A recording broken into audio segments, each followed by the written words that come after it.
بسم الله الرحمن الرحيم.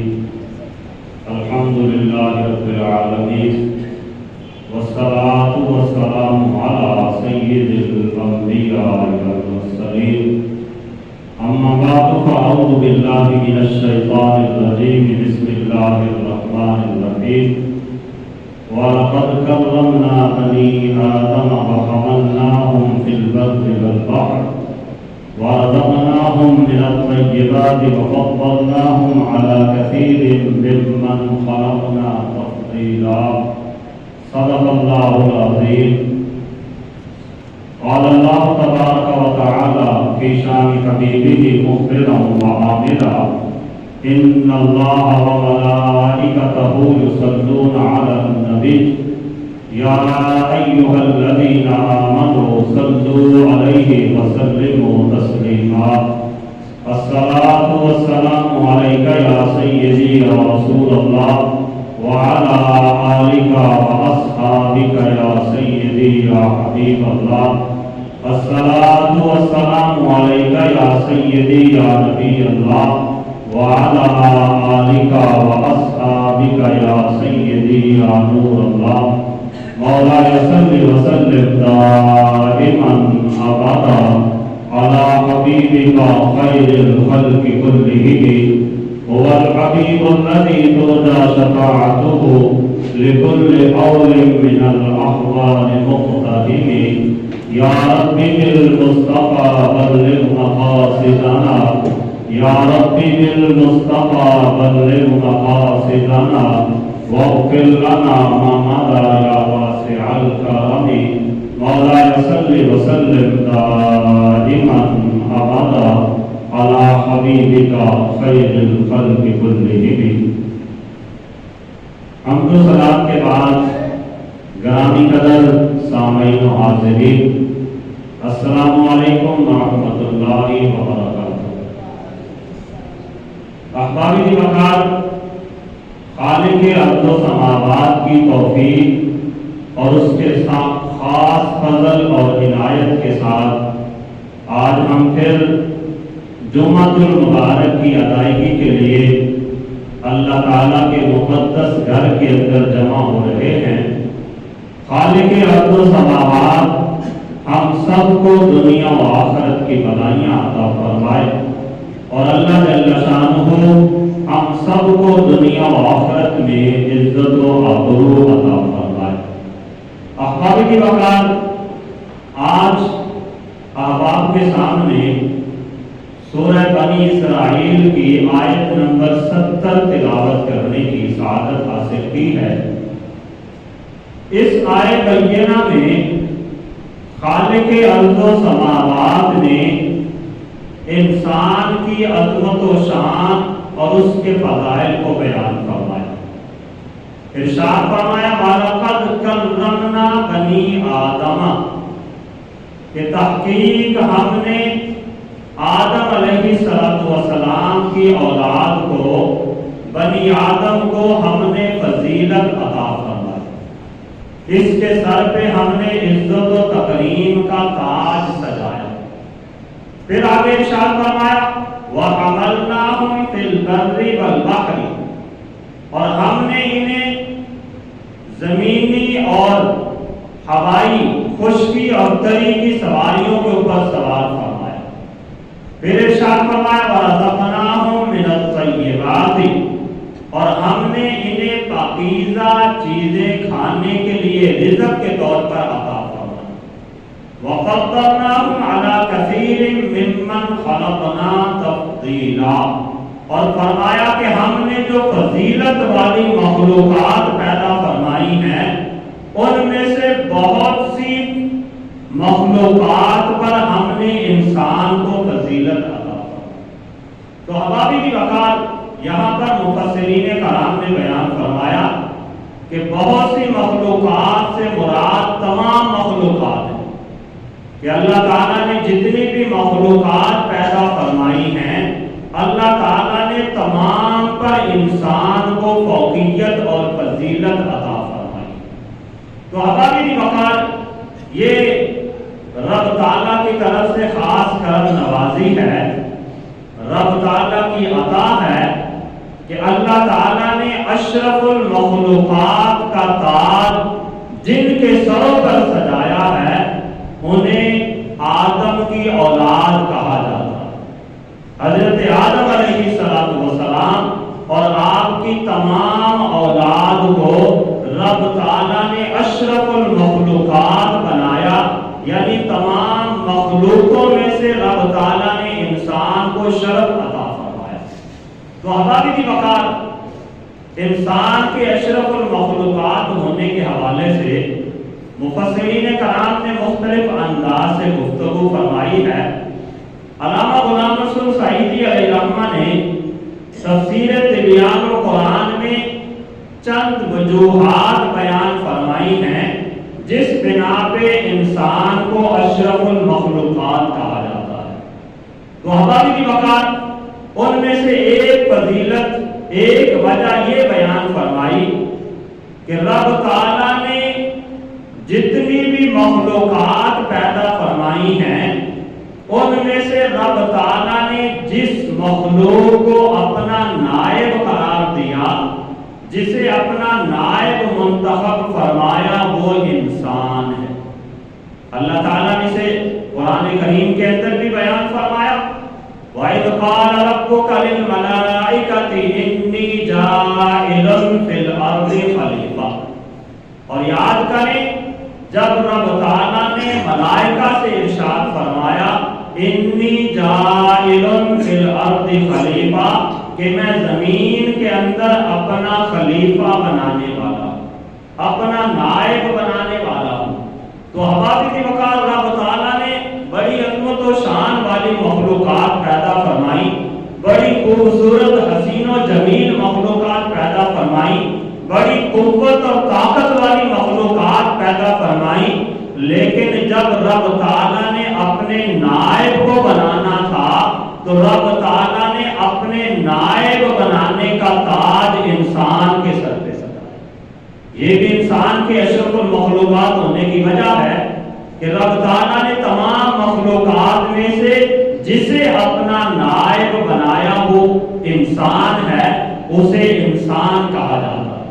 پھر ہماری وقار، انسان کی ایک فضیلت یہ بھی ہے کہ رب تعالیٰ نے باقی جتنی بھی مخلوقات بنائی، رب تعالیٰ قادر کریم ہے، رب تعالیٰ نے تمام مخلوقات کو بناتے وقت لفظ کن ارشاد فرمایا اور وہ بن گئی۔ جسے بھی رب تعالیٰ نے بنانا چاہا فرمایا کن فیکون، بس وہ ہو گئی۔ لیکن انسان ایسی عظمت و شان والی چیز ہے، ایسی عظمت و شان والی مخلوق ہے کہ جسے رب تعالیٰ نے خود اپنے دست قدرت کے ساتھ تخلیق فرمایا۔ باقی تمام مخلوقات کو کن کہہ کے تخلیق فرمایا، لیکن انسان کو رب تعالیٰ نے اپنے دست قدرت کے ساتھ تخلیق فرمایا، اور اس کا تذکرہ بھی رب تعالیٰ نے قرآن کریم میں ارشاد فرمایا۔ ارشاد فرمایا قال یا ابلیس ما منعک ان تسجد لما خلقت بیدی، اے ابلیس کس چیز نے تمہیں اس ذات کو سجدہ کرنے سے منع کر دیا کہ جسے خود میں نے اپنے ہاتھ سے تخلیق فرمایا۔ تو یہ انسان کا ایک شرف ہے کہ رب تعالیٰ نے باقی تمام چیزوں کو لفظ کل کہہ کے تخلیق فرمایا، اور جب انسان کی باری آئی تو رب تعالیٰ نے اپنی عظمت و شان کے لائق اپنے دست قدرت کے ساتھ انسان کو تخلیق فرمایا۔ پھر احباب کی وقار، انسان کا ایک شرف یہ بھی ہے جو اللہ نے ارشاد فرمایا وَلَقَدْ كَرَّمْنَا بَنِي آدَمَ، کہ ہم نے بنی آدم کو تمام مخلوقات سے فضیلت عطا فرمائی۔ تو اس فضیلت کی وجوہات میں سے ایک وجہ یہ بھی ہے کہ رب تعالیٰ نے انسان کو اپنی صورت پہ پیدا فرمایا۔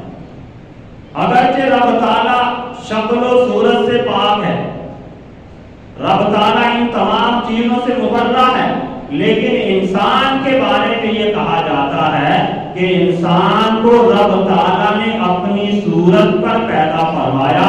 اس کے بارے میں حضرت سیدنا ابو ہریرہ رضی اللہ تعالیٰ عنہ سے مروی ایک حدیث مبارکہ ہے جس میں حضور نے خود ارشاد فرمایا کہ رب تعالیٰ نے انسان کو اپنی صورت پہ پیدا فرمایا۔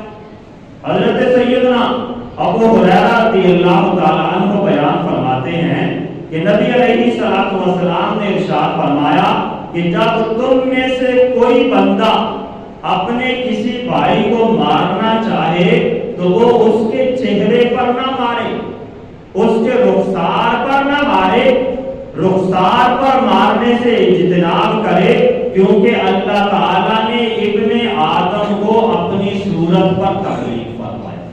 تو اس اعتبار سے انسان کے اشرف المخلوقات ہونے کی جو وجوہات بیان کی، ان میں سے ایک وجہ یہ بھی بیان کی کہ رب تعالیٰ نے انسان کو اپنی صورت پر تخلیق فرمایا۔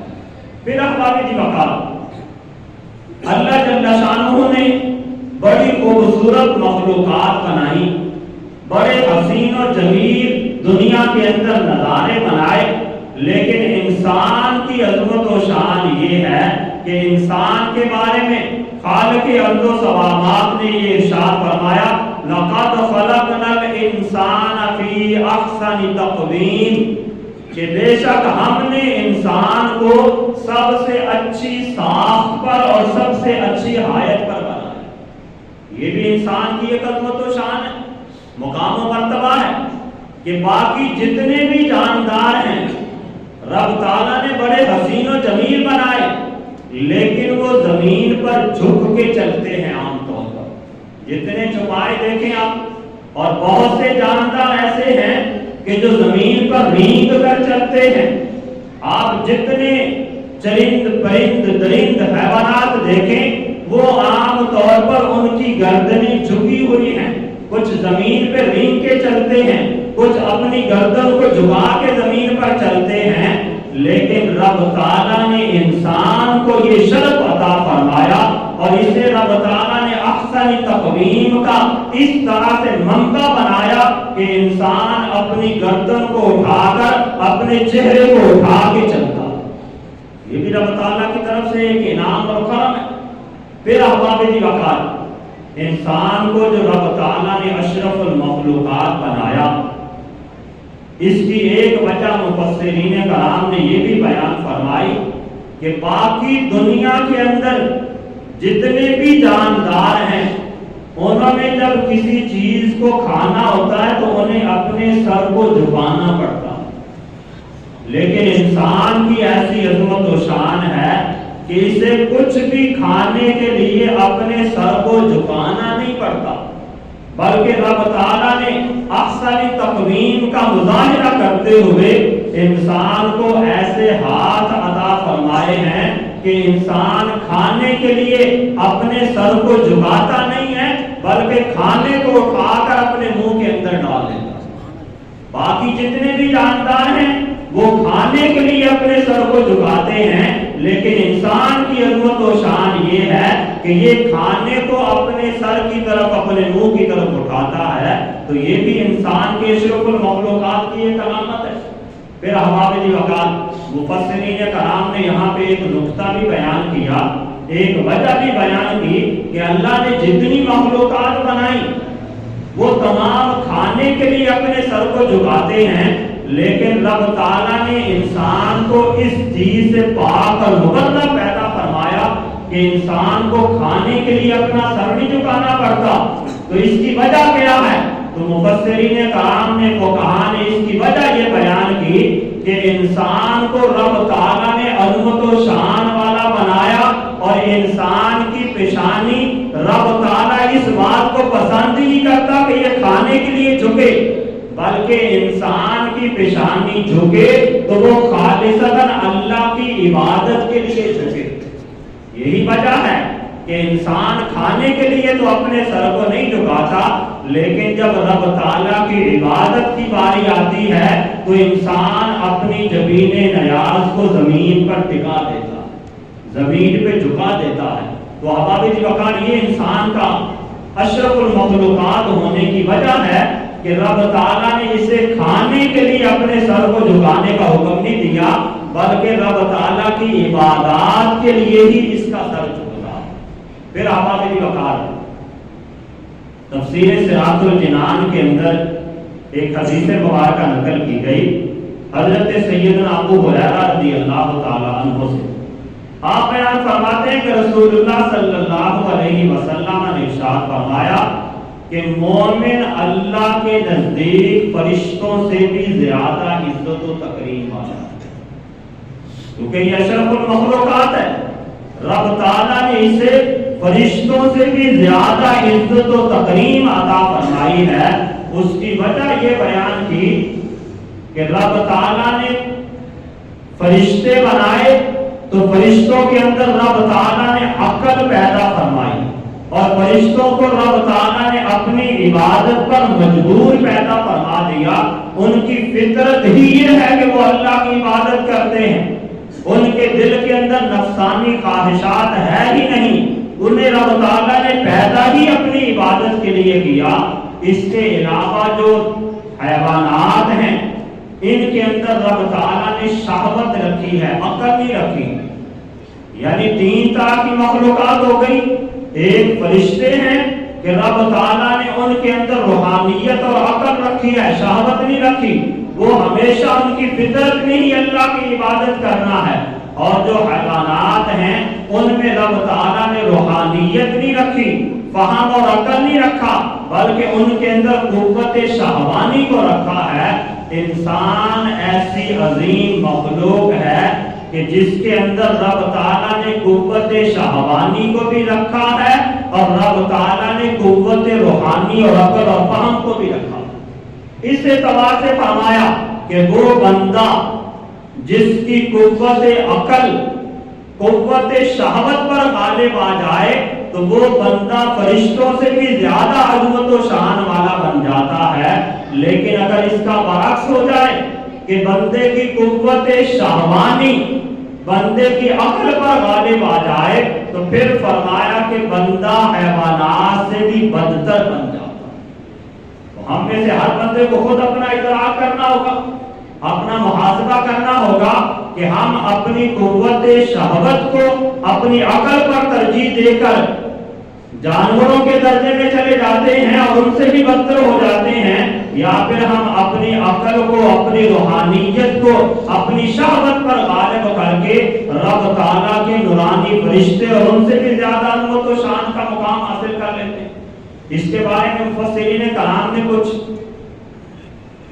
تفسیر بیان فرمائی ہے کہ مطلقاً تمام انسان فرشتوں سے افضل نہیں ہے، بلکہ فرمایا کہ جو اولو العزم رسول ہیں، جو رب تعالیٰ کے انبیاء اور رسول ہیں، وہ رب تعالیٰ کے تمام فرشتوں سے افضل اور اعلیٰ ہیں۔ اور جو فرشتوں میں سے رسول فرشتے ہیں وہ عام انسانوں سے افضل ہیں، لیکن عام انسان یہ عام فرشتوں سے زیادہ افضل اور اعلیٰ۔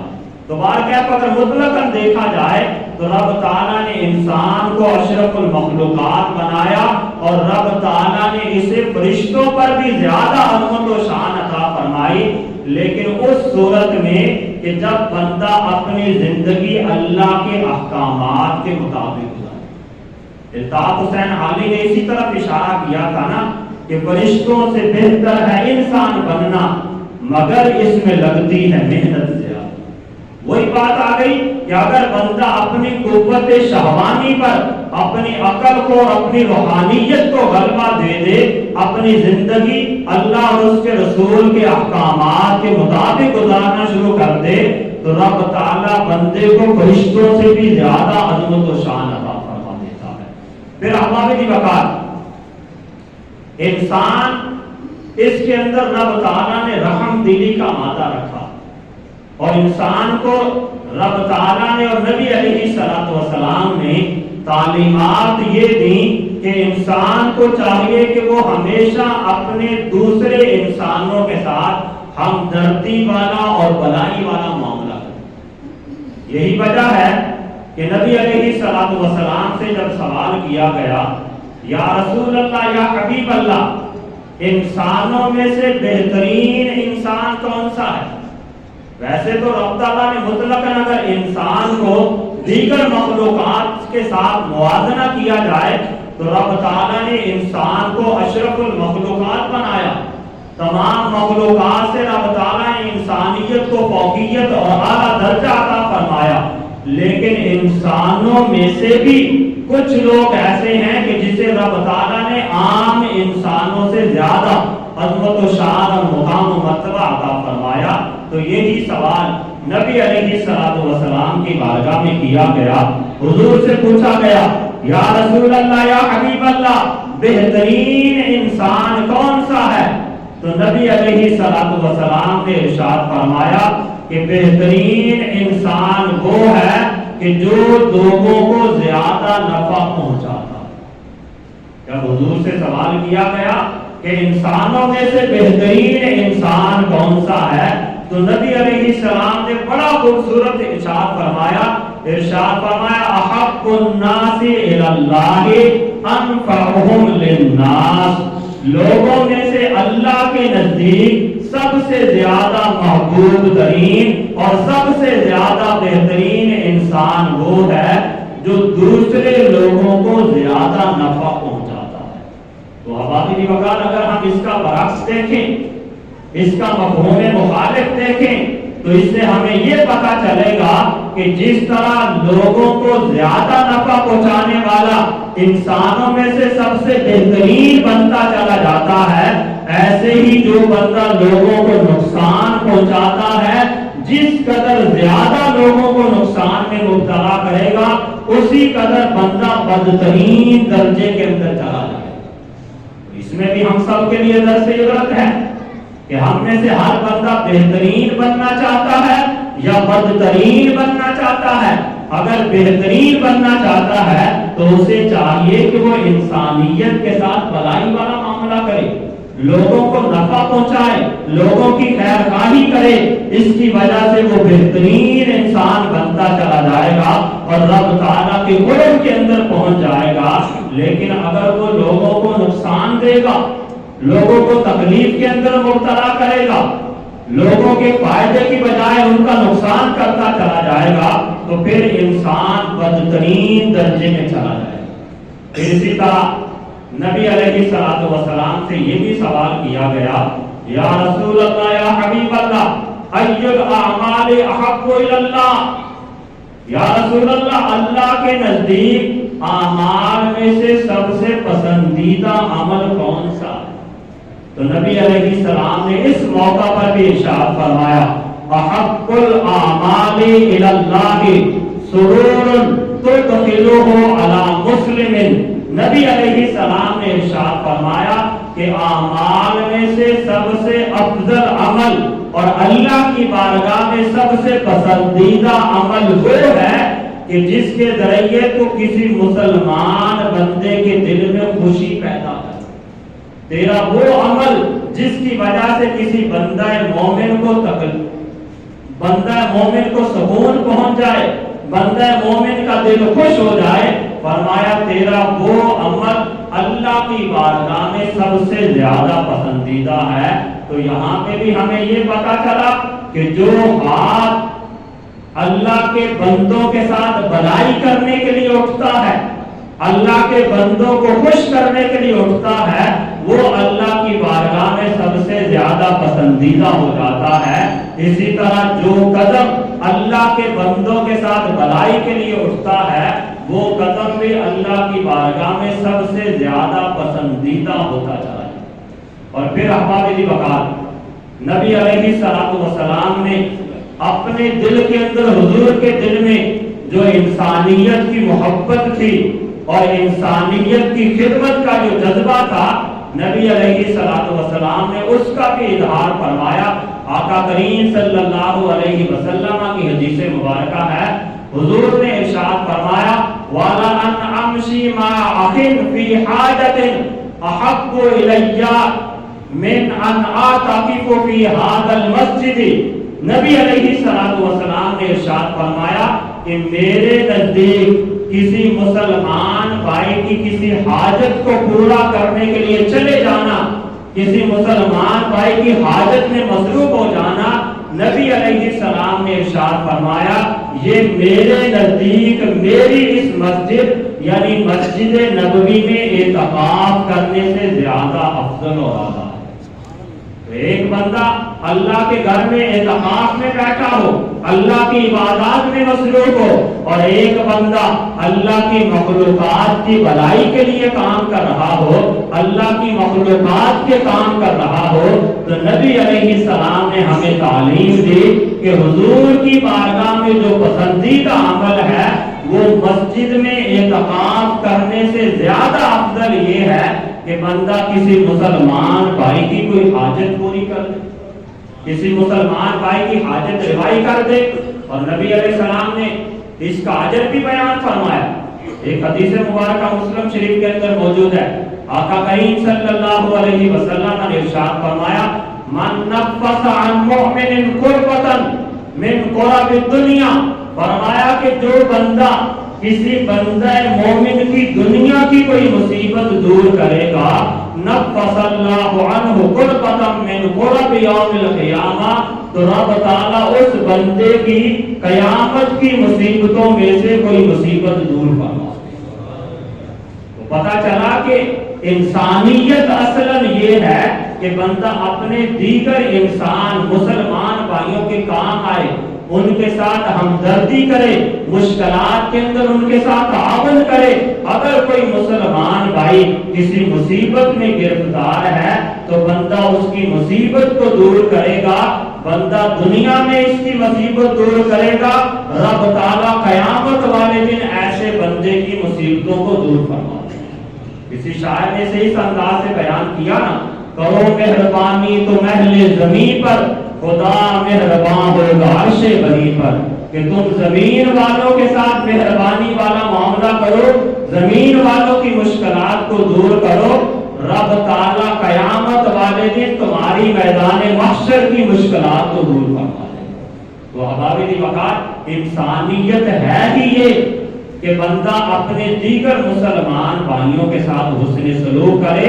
انسانیت کی جو اشرف المخلوقات ہونے کی وجوہات بیان کی ہیں، ان میں سے ایک وجہ یہ بیان کی کہ بندہ مومن کے دل کے اندر رحم دلی ہوتی ہے، شفقت اور پیار ہوتا ہے، وہ کسی کے اوپر زیادتی نہیں کرتا، کسی کے اوپر ظلم نہیں کرتا، بلکہ وہ دیگر انسانوں کے ساتھ ہمدردی والا معاملہ کرتا ہے۔ جب وہ دیگر انسانوں کے ساتھ ہمدردی والا معاملہ کرے گا، رب تعالیٰ اسے پہلے اشرف المخلوقات کو بنایا ہی تھا، دیگر مسلمانوں کے ساتھ ہمدردی کرنے کی وجہ سے رب تعالیٰ اسے اشرف المخلوقات میں سے بہترین لوگوں میں شامل فرما دے، اور پھر رب تعالیٰ اس کی دنیا کی بھی پریشانیوں کو دور فرمائے گا، میدان محشر کی بھی پریشانیوں کو دور فرما کر رب تعالیٰ جنت کے اندر بلند درجہ عطا فرمائے گا۔ تو احبابی وقار ہمیں بھی چاہیے کہ ہم قرآن و سنت کی ان تعلیمات کو پڑھیں۔ رب تعالیٰ نے جو ہمیں اشرف المخلوقات بنایا اس پر اللہ کا شکر ادا کریں، اور اپنے اشرف المخلوقات ہونے کا حق ادا کرتے ہوئے اللہ کی عبادت بھی کریں، اور اللہ تعالیٰ کی مخلوقات کے ساتھ حسن سلوک بھی کریں۔ اس کی وجہ سے بندے کی دنیا بھی بہتر بنتی چلی جائے گی، اور بندے کی آخرت بھی بہترین ہوتی چلی جائے گی۔ اللہ تعالیٰ کی بارگاہ میں دعا ہے کہ اللہ تعالیٰ ہم سب کو عمل کرنے کی توفیق